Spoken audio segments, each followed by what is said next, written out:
it's this base utilitarianism, and we're supposed to live our lives like it's the collective for the good of everyone that is our motivating factor, and so on.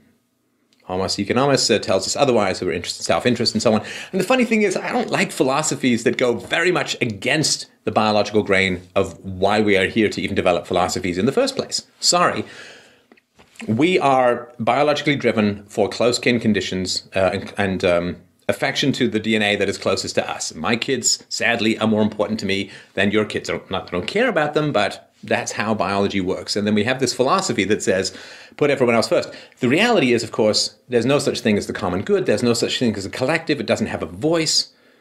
And so what happens is individual leaders come up to you and say, sacrifice yourself for the good of society. Because I'm speaking for society. They voted for me, or God put me here, divine right of kings. There's some way in which someone comes to you and says, sacrifice yourself on behalf of all of those people. Can I talk to them directly? No. They're speaking through me. Don't worry. I will collect your sacrifice, go off to war, or, obey me, or whatever it is, right? So there's no proof for any of this. For a very logical character, there's no proof for any of this. And it's just an arbitrary assertion. It's not any kind of philosophical principle. It's just a self-sacrifice kind of a principle. Because who knows what everyone needs? Who knows what is best for everyone? Nobody does. I mean, I don't even know what's best for me sometimes. Sit down to a plate full of pancakes on a Saturday morning. I'm dozy. I mean, we all make those kinds of mistakes, right?